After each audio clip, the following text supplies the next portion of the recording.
کہ آج حبیب کی حبیب سے ملاقات ہے، اور دستور یہ ہے کہ جب حبیب حبیب سے ملتا ہے تو ہدیہ پیش کرتا ہے.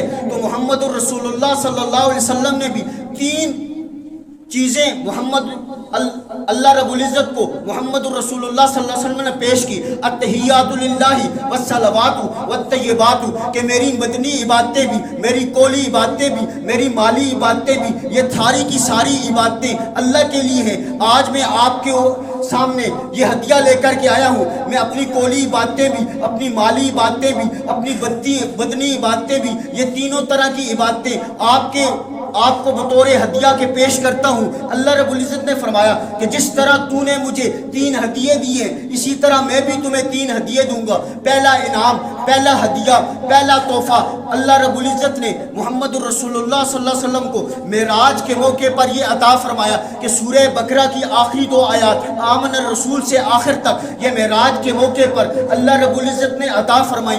دوسرا انعام اللہ رب العزت نے محمد الرسول اللہ صلی اللہ علیہ وسلم کو معراج کے موقع پر یہ عطا فرمایا کہ شفاعت کبریٰ کا حق ادا، اللہ رب العزت نے محمد الرسول اللہ صلی اللہ علیہ وسلم کو حق عطا کیا شفاعت کبریٰ کا، کہ آپ اپنی ساری امت کے لیے قیامت کے دن شفاعت کریں گے، اور آپ کی شفاعت رد نہیں کی جائے گی بلکہ آپ کی شفاعت کو قبول کیا جائے گا. اور تیسرا انعام اللہ رب العزت نے معراج کے موقع پر نماز کا ادا کیا. نماز آپ صلی اللہ علیہ وسلم کو معراج کے موقع پر عطا کی گئی. یہ 3 انعام اللہ رب العزت نے محمد الرسول اللہ صلی اللہ علیہ وسلم کو معراج کے موقع پر عطا فرمائے، اور یہ تینوں انعامات اللہ رب العزت سے محمد الرسول اللہ صلی اللہ علیہ وسلم لے کر آ کے اپنی امت کو پیش کی.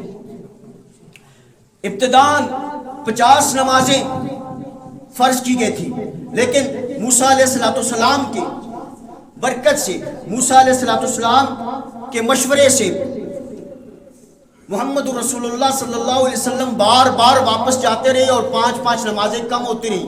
9 چکر لگائے، ہر چکر میں 5 نمازیں کم ہوئی، اور 45 نمازیں کم ہو گئیں اور 5 رہ گئیں. موسیٰ علیہ السلام تو اس پر بھی اصرار کر رہے تھے کہ میری امت پر تو 2 نمازیں فرض تھی، وہ 2 نمازیں بھی نہیں پڑھتے تھے، آپ کی امت 5 نمازیں کیسے پڑھے گی؟ لیکن محمد رسول اللہ صلی اللہ علیہ وسلم نے فرمایا کہ مجھے بار بار جانے سے شرم آتی ہے، اس لیے میں اب کی بار نہیں جاتا.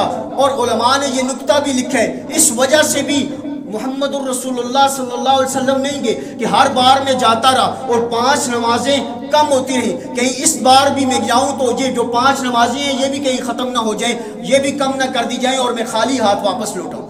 اس لیے آقا صلی اللہ علیہ وسلم 10ویں بار اللہ رب العزت کے ہاں تشریف نہ لے گئے، اور جب واپس آنے لگے تو اللہ رب العزت کی غیب سے آواز آئی کہ نمازیں تو ہم نے آپ کو 50 عطا کی تھی اور کم کرتے کرتے 5 رہ گئی، ہم نے تعداد کم کر دی ہے لیکن ثواب کم نہیں کیا.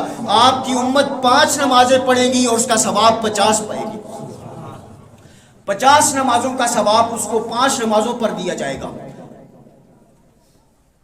یہ اللہ رب العزت نے محمد الرسول اللہ صلی اللہ علیہ وسلم کی برکت سے ہمیں یہ نماز کا تحفہ عطا کیا. میرے محترم دوستو، معراج کے موقع پر جو محمد الرسول اللہ صلی اللہ علیہ وسلم کی معراج تھی کہ اللہ رب العزت سے 2 بدو ہوئے اور آمنے سامنے اللہ رب العزت سے ملاقات ہوئی. یہ آقا صلی اللہ علیہ وسلم کی معراج تھی، اور ہر امتی کو یہ معراج عطا فرمائی کہ جب وہ اللہ کے سامنے 2 رکعت نماز پڑھے گا اور یہ 5 فرائض ادا کرے گا تو یہی نماز کے اندر اس کو معراج حاصل ہوگا.